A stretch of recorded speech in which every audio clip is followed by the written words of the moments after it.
너희는 기도할 때 외식하는 자와 같이 하지 말라.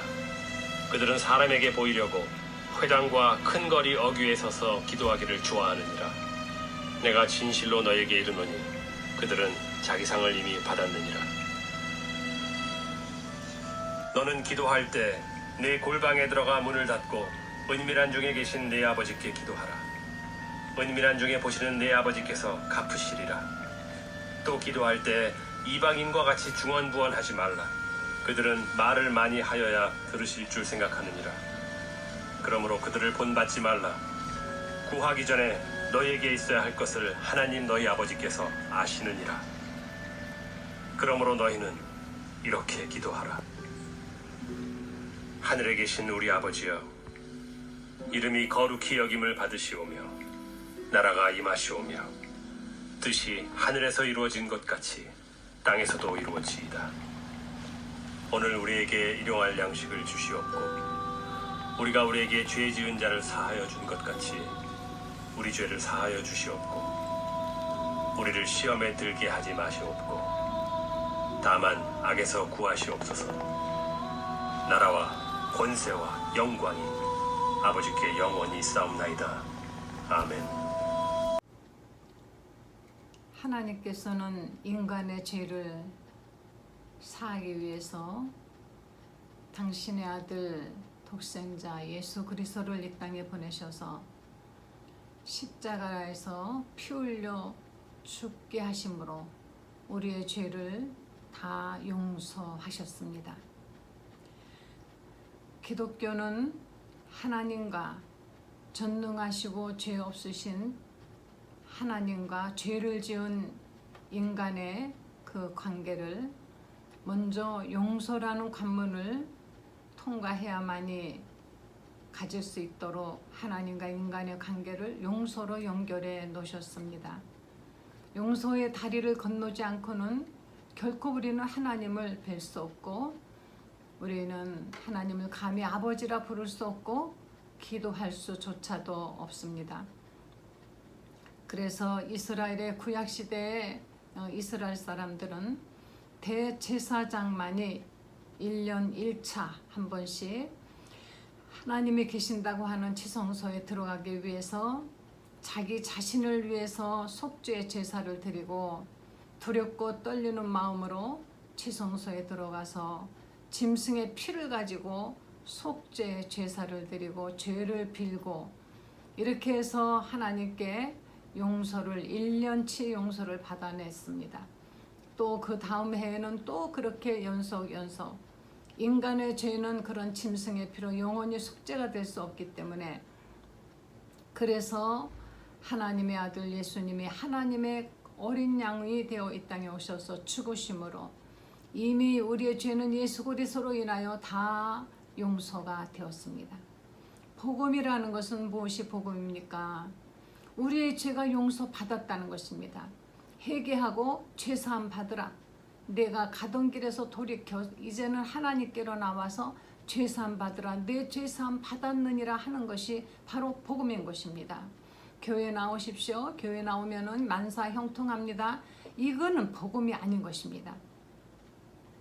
하나님이 우리의 죄를 용서하셔서 우리는 죄를 머리카락보다도 더 많이 지었지만은 말할 수 없는 죄를 지었고 또 이 땅에 태어날 때부터 죄를 가지고 원죄를 가지고 태어나는 그런 영혼의 죄, 육신의 죄를 다 가진 인간들이지만은 그러나 우리는 하나님께서 용서해 주시고 죄 없다 이렇게 해버리셨습니다. 죄가 있지만 죄 없다라고 용서해 주신 것입니다. 우리를 사랑하시는 하나님은 우리의 삶, 우리를 사해 주신 우리의 죄는 다시는 내가 기억하지 않을게 이렇게 말씀하셨습니다.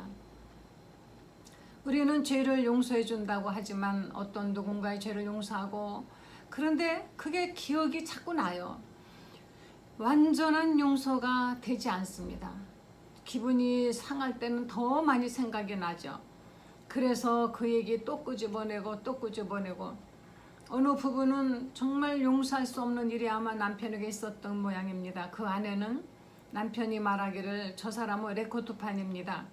헛 얘기 또 하고 한 얘기 또 하고 토시 하나 틀리지 않고 몇십 년째 저렇게 똑같은 말을 되풀이하고 있습니다. 그 안에는 용서가 안 되는 거예요. 주님은 용서하라고 했지만 그래서 입으로는 네 용서합니다 하지만은 그러나 완전한 용서가 되지 않습니다. 왜 그럴까요? 용서는 그렇게 단번에 정말 쉽게 되는 것이 아니기 때문인 것입니다. 작은 죄, 그렇게 나에게 큰 상처를 주지 않은 죄는 내가 그냥 용서한다 이렇게, 또는 뭐 남자들 같으면 같이 술 한잔 같이 먹고 그냥 다 용서해 버릴 수 있지만은, 그러나 어떤 죄는 정말 깊이 상처가 되어서 아픔이 되어서 용서하기 힘든 것이 많이 있습니다. 그래서 우리 주님께서는 주님이 기도를 가르쳐 주실 때 오늘날 우리에게 일용할 양식을 주옵시고, 우리들의 어떤 영육 간의 그 양식, 우리가 살아야 되니까 이것을 기도하라 하신 후에는 그 다음에 바로 우리가 우리에게 죄 지은 자를 용서해 준 것처럼 우리 죄를 용서해 주시옵소서. 그러면 이미 우리 죄를 용서하셨다고 했는데, 그러면 우리가 이웃의 죄를 용서 안 하면은 용서가 안 되는 건가? 하나님은 우리 죄를 용서하지 않으시는 건가? 우리가 이미 태어날 때 가지고 나왔던 원죄며 우리가 회개한 모든 죄들은 다 용서해 주시는 것입니다. 그러나 우리가 우리에게 죄를 지은 사람들을 용서하지 아니하고 정죄하고 있다면은 과연 그 사람이 용서를 받은 사람일까? 하나님께로부터 머리카락보다도 더 많은 죄를 용서받은 사람은 그렇게 할 수 없다라는 것입니다. 우리에게 죄를 지은 사람은 반드시 그 죄값을 우리 스스로가 받게 해야만이 직성이 풀리죠. 그래서 이런 그 죄에 대한 보복을 하는 영화, 복수극, 저도 그런 옛날에 그런 만화, 영화 이런 거 많이 봤죠. 유명한 우리 또 한국의 영화 올드보이 아주 끔찍합니다. 친절한 금자씨, 밀양 이런 것들이 있습니다. 이렇게 나에게 죄를 지은 사람을 반드시 복수를 해야만이 된다. 이것은 바로 오른뺨을 때리면 왼뺨도 같이 때려야만이 된다라는 이러한 그 법칙, 이것은 기독교의 법칙이 아닌 것입니다. 예수님 앞에 사두개인 바리새인 이런 사람들이 간음한 여인을 데리고 와서 주여, 선생이여, 이 여자가 간음하다가 현장에서 잡혔나이다. 모세 율법에 이런 여자는 돌로 쳐 죽이라 했는데 당신은 어떻게 하기를 원하십니까? 예수님으로 하여금 아주 딜레마에 빠지도록 묘한 질문을 했습니다. 사랑하라, 용서하라 그렇게 늘 가르치신 예수님께서 그러면 율법대로 죽여라 하면은 이거는 그 말과 행동이 맞지 않는 것이고, 그렇다고 그럼 용서해라 하면 모세 율법을 폐하는 자가 되는 것이죠. 그때 예수님께서 말없이 땅바닥에다가 뭔가를 글씨를 쓰셨습니다. 그리고 사람들에게 너희 중에 누구든지 죄 없는 자 있거든 이 여인을 돌로 쳐라 그랬더니 사람들이 하나 둘 돌을 놓고 가버렸다 그랬습니다. 그 여인을 정죄하던 사람들이 예수님이 쓰신 글씨를 보고 마음의 찔림을 받았다. 그래서 가버렸다.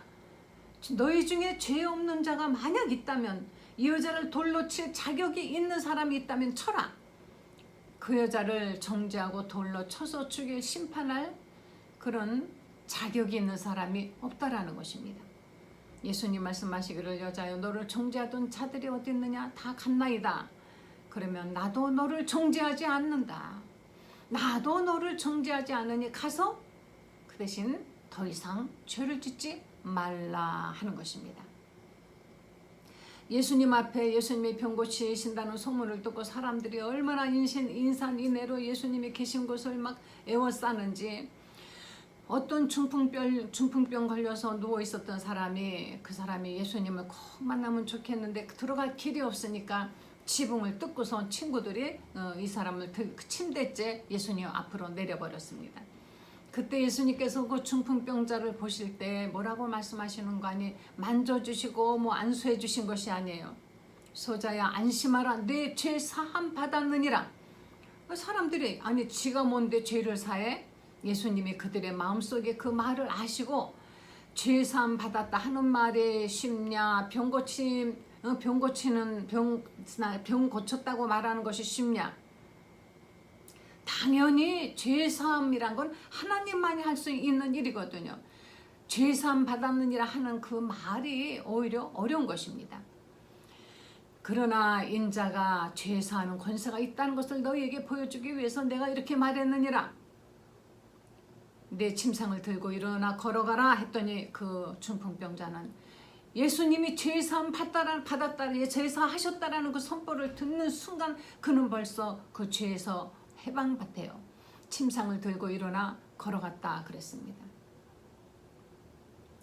우리가 기도를 다 합니다. 하늘에 계신 우리 아버지여 이름이 거룩히 여김을 받으시며 나라 임합시며 뜻이 하늘에서 이룬 것 같이 땅에서 이루어지이다. 오늘날 우리에게 일용할 양식을 주옵시고 했는데 이제 끄트머리쯤에 가서는 우리에게 죄죠. 그러면 우리는 지금 이 죄의 문제를 어떻게 지금 하나님과 하고 있느냐, 이것 굉장히 중요한 것이죠.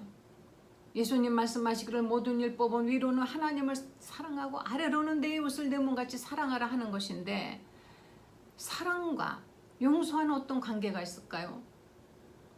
저는 자식이 어떤 짓을 해도 어떤 말을 해도 다 용서되었습니다.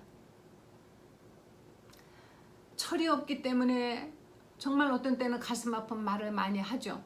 그래도 용서가 이미 다 돼버렸어요. 자식을 너무 사랑합니다. 왜 그럴까요? 사랑하기 때문에 용서가 되는 것이에요. 용서를 한다는 것은 사랑한다는 뜻인 것입니다. 용서를 못하는 건 사랑하지 않는다는 것입니다. 누군가를 가슴속에 정말 그걸 파묻고 용서를 못하고 미워하고 있다면 아직까지는 하나님이 나에게 주신 그 정말 많은 은혜를 내가 정말 감사함으로 생각하고 깨닫고 있는지. 마가복음 11장 한번 23절 보시겠습니다. 마가복음 11장 23절. 마가복음 11장 23절에 내가 진실로 너희에게 이르노니 누구든지 이 산더러 들려 바다에 던지라 하면 그 말하는 것이 이루어질 줄 믿고 마음에 의심하지 아니하면 그대로 되리라. 그러므로 내가 너희에게 말하노니 무엇이든지 기도하고 구하는 것은 받은 줄로 믿으라. 그리하면 너희에게 그대로 되리라. 그 다음 말씀이 중요합니다. 너희가 서서 기도할 때 아무에게나 혐의가 있거든 용서하라. 그리해야 하늘에 계신 너희 아버지께서도 너희 허물을 사하여 주시리라.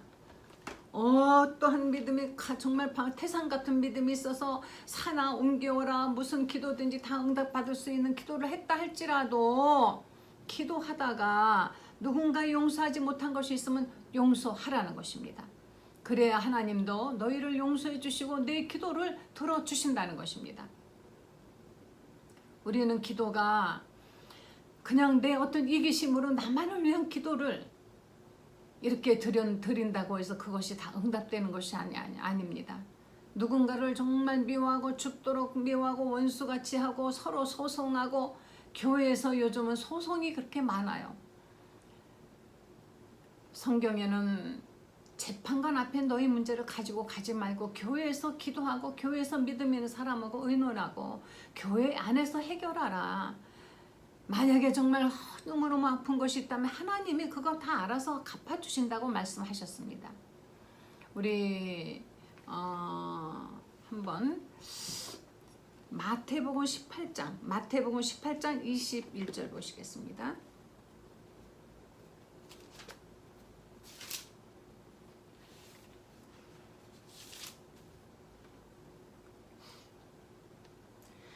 베드로가 나와서 말했습니다. 주여 형제가 내게 죄를 범하면 몇 번이나 용서해 주리까? 7번까지 하오리까? 예수님께서 이르시되 내게 이르노니 7번뿐 아니라 7번에 70번까지로 할지니라. 이렇게 말씀하셨어요. 베드로는 용서라는 것이 자꾸 예수님이 용서해라 하시는데 그럼 몇 번 용서하겠습니까? 용서하면 될까요? 7번이요? 베드로에게 있어서는 7번이 맥시멈입니다. 그런데 예수님께서는 아니다. 7번에 70번까지도 해야만이 되느니라. 뭐하니? 어느 한 사람을 490번을 맨날 와서 거짓말하고 사기치고 나쁜 짓 하고 이런 거 7번 용서하기 힘들죠. 그런데 70번이 아니라 7번에 70번까지라도 하라는 것은 끝까지 하라는 것입니다. 그러시면서 예수님이 하시는 말씀이 어떤 사람이 종들과 결산하려고 할 때 1만 달란트 빚진 자 하나를 데려왔다 그랬습니다.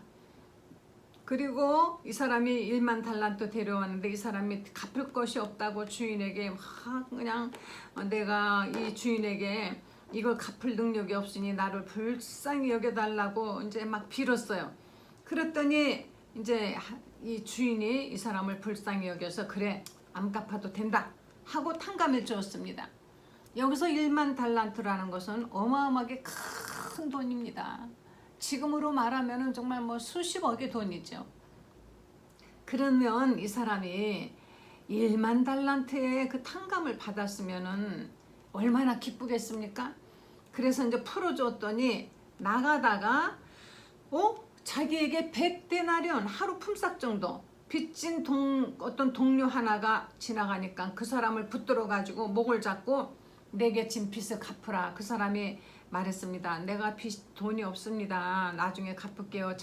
좀 기다려 주세요. 그랬더니 이 사람을 데리고 가서 옥에다가 가둬버렸습니다. 기가 막히죠? 이럴 수 있을까요? 1만 달란트나 탕감 받았으면 하루 품삯 정도 되는 거야. 내가 받은 게 얼마나 큰데 이거 그냥 너도 내가 용서해 줄게 이래야 되는 거 아니겠습니까? 그랬더니 이 소문이 이제 다시 그 탕감을 해준 주인의 귀에 들어갔습니다. 그 사람이 다시 이 사람을 붙잡아 와라.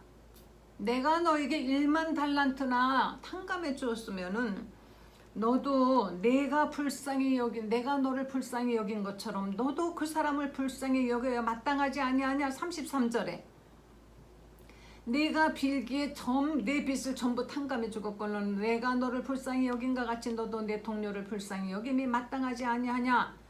그래서 그 주인이 화가 나서 빚을 다 갚으라 하고 옥에다가 가둬버렸습니다. 그래서 36절에 너희가 각각 마음으로부터 형제를 용서하지 아니하면 너희 하늘 아버지께서도 너희에게 이와 같이 하시리라. 바로 예수님이 이같이 말씀을 하셨어요. 너희가 각각 중심으로 내가 정말 하나님의 은혜를 받은 것을 감사하게 여기고 정말 영원히 갚을 수 없는 절대로 이 목숨을 1000개 만개 어깨를 줘도 갚을 수 없는 죄를 용서함 받았다라고 내가 정말 감사하며 그 은혜에 정말 감사하고 고마워한다면 너도 다른 사람을 그같이 용서해 줘야만이 되는 것이 아니냐. 바로 이와 같은 말씀인 것입니다. 우리들의 이 머리카락보다 더 많은 죄. 그래서 에베소서 4장 32절에는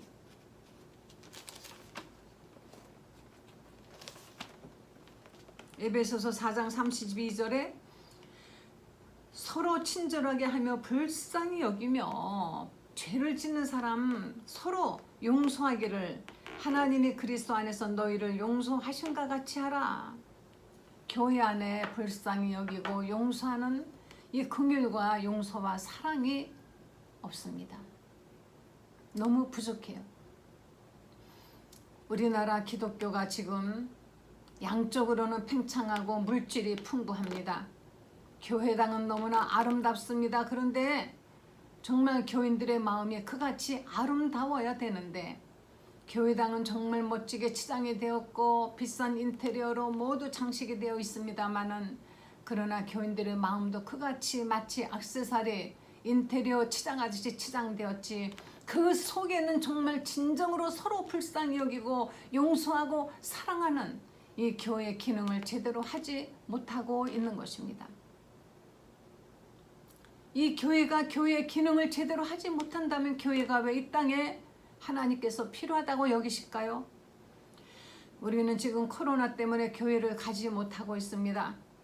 정부에서는 이제는 집회까지 아니 구역 예배도 드리지 말라는 것입니다. 다른 것들은 다 되는데 교회만 유독 이같이 핍박을 받고 있어요. 이럴 때 우리 교회는 다시 한번 우리는 생각해 봐야 됩니다. 왜 이렇게 정부가 이럴까? 그거보다도 왜 하나님이 우리에게 이러한 고통을 당하게 하실까? 우리 교회에 모여서 서로 불쌍히 여기고 사랑하고 용서하고 했던 것이 있었고 교회가 사람들에게 칭찬을 받고 칭송을 받았고 힘이 있었다면은 이렇게 되지 않았지 않았습니까? 건물은 큽니다. 교세는 강합니다. 그런데 얼마나 교회가 초라하고 힘이 없으면 이렇게 지금 맥없이 저는 꼭 교회만 가야만이 하나님이 계시다 이런 사람은 아닙니다. 그렇다고 교회 안 가도 된다 하는 무교회주의자도 절대로 아닌 것입니다. 교회만 가야 하나님 계신 건 아닙니다. 그러나 교회는 또 필요합니다. 교회는 바로 주님의 몸인 것이며 그곳에서 예수 그리스도의 몸이 자라가듯이 바로 거기서는 어린 영혼들을 길러야 되는 것이며 전도를 해야 되는 것이며 가르침이 있어야 되는 것이며 사랑하고 용서하고 나누고 불쌍한 사람들에게 도움을 주는 이런 일을 하는 것이 교회인 것입니다. 머릿수 많이 하고 헌금 많이 받아가지고 교회 크게 짓고 그저 이런 것이 다 아닌 것이에요. 이런 교회 기능을 다 하지 못하고 있습니다. 조금만 문제 있으면 서로 엄청나게 싸웁니다. 파가 갈라집니다. 깨집니다. 고소합니다. 손양원 목사님의 두 아들 손동인, 손동신 이렇게 두 아들이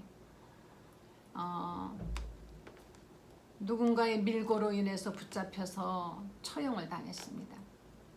그런데 이제 전쟁이 끝나고 난 다음에 그 아들 둘이 억울하게 죽었다라는 것을 알게 되었는데 그때 밀고한 사람이 안재선이라는 사람이에요.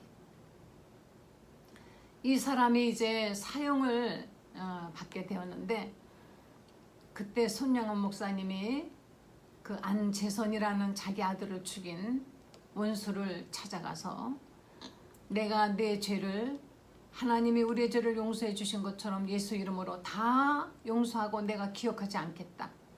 그 대신 너도 회개하고 예수님을 믿어 모든 죄사함을 하나님께로 네가 죄사함을 받고 새롭게 살기 바란다. 내가 너를 용서한다. 이렇게 선포를 하고 탄원서를 정말 정성스럽게 써가지고 안재선을 나오게 했습니다. 자기의 아들을 죽인 원수 사형수를 나오게 해서 양아들을 삼았어요. 집안에서 막 야단들이 났습니다. 말도 안 된다. 그런데 그 안재선을 사랑으로 가르치고 해서 신학교를 보내서 하나님의 일을 하도록 했어요. 바로 손양원 목사님의 이 같은 사랑, 이 같은 용서, 이것이 교회에 있어야 되는데 왜 이렇게 우리는 막 따지고 내가 받은 것은 생각하지 않는 것이에요. 물론 용서라는 것은 어렵습니다. 여러분 성도들 간에 너무 아프게 해주시면 안 돼요. 어떤 거는 금방금방 용서되지만 어떤 죄는 용서하기 힘듭니다. 벨기에 영화인가 그 아들이라는 영화 있습니다. 그것이 만약에 여러분 가능하시면 한번 보세요. 자기 아들을 죽인 그 소년이 소년원에서 기술 교육을 받게 되는데 마침 이 사람은 가구 제작 훈련사였었어요. 그런데 그 아이를 가르치게 되었습니다. 자기의 아들의 그 문제를 숨기고 이 아이를 가르치면서 이 올리비에는 그 소년이 그 소년의 이름이 프랜시스인데 프랜시스가 정말 불행한 가정에서 성장을 했고 그 아이도 어떤 악의가 있는 게 아니라 너무 무서워서 죽였다라는 것을 결국 자백을 이제 받아냅니다. 그런데 정말 이 속에서 용서와 어떤 그런 긍휼과 이런 것과의 그 내면에서 그 싸우는 이런 그런 감정 연계가 아주 정말 잘 돼 있어서 용서라는 것이 이렇게 힘들구나. 나중에는 어디에선가 그 아이 그 프랜시스의 막 목을 조르기까지 감정이 막 폭발했다가 내가 죽인 아이의 아버지다라는 것을. 그랬더니 이 프랜시스가 막 숲속에서 도망을 가는데 그때 올리비에가 이 아이를 따라가는 거예요. 그리고 결국은 두 사람은 서로 용서했다 안 했다 뭐 이런 그거는 없지만은 결국은 같이 짐을 싸고 다시 이제 돌아가는 그런 것으로서 끝이 나는데요.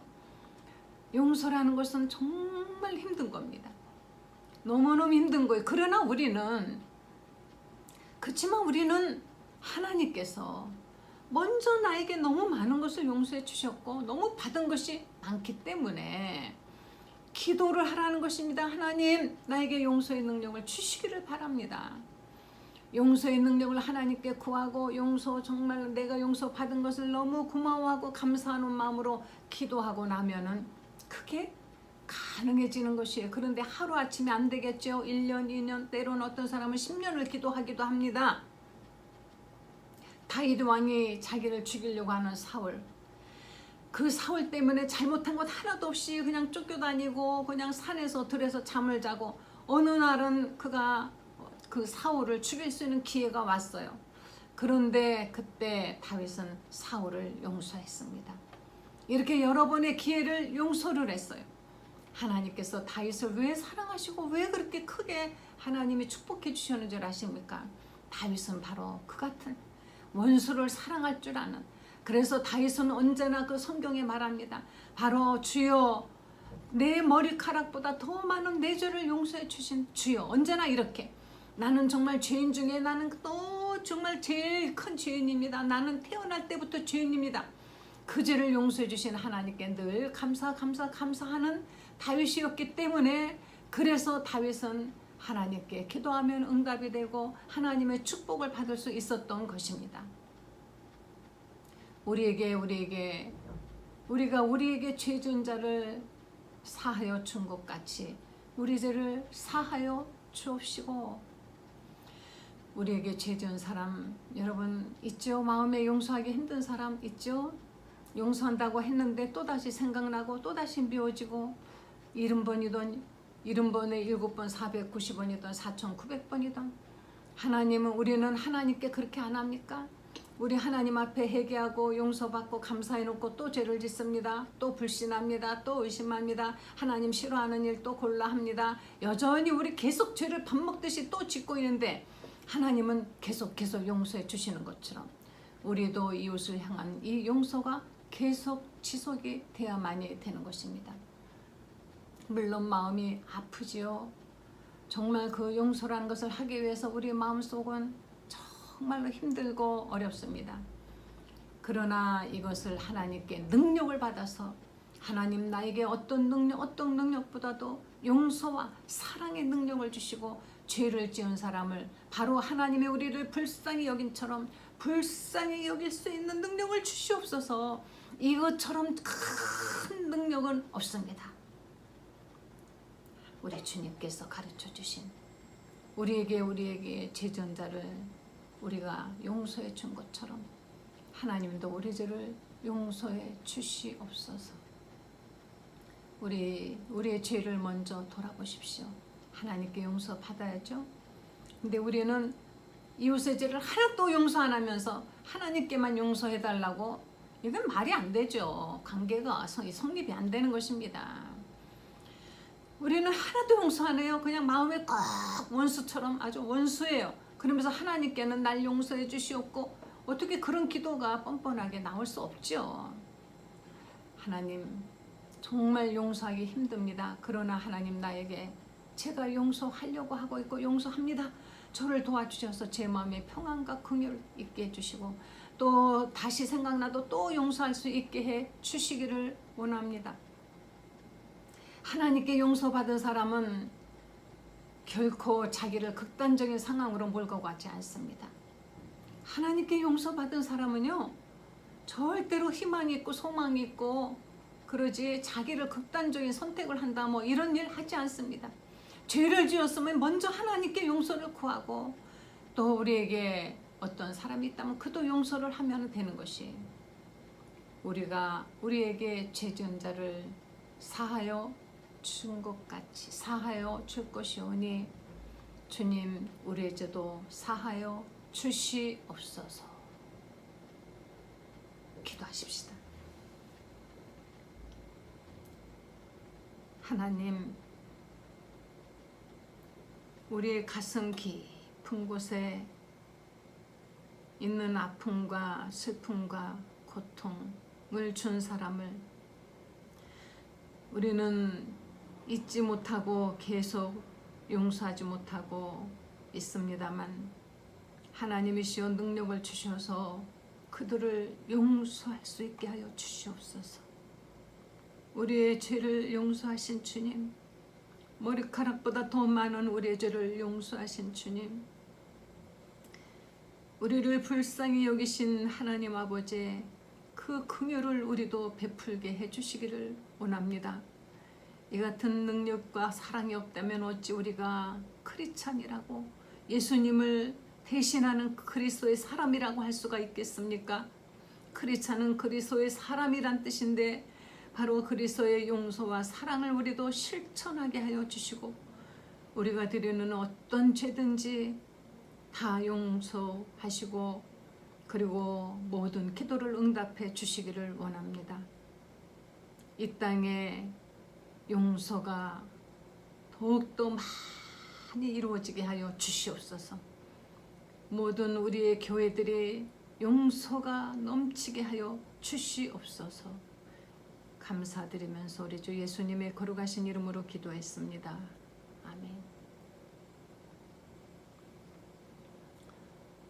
정말 오늘 이 말씀은 저도 많이 기도하고 마음이 정말 아픈 중에, 내가 과연 받은 것만큼 용서하고 긍휼히 여기는 사랑이 있었던가. 그러나 주님의 부탁하신 기도 말씀처럼 주님처럼 나도 긍휼히 여기고 용서하고 사랑하리라 결심했습니다. 이것을 주님이 도와주시도록 여러분들도 이렇게 기도하시면서 기도에 승리하시기를 예수 이름으로 간절히 축원합니다. 할렐루야.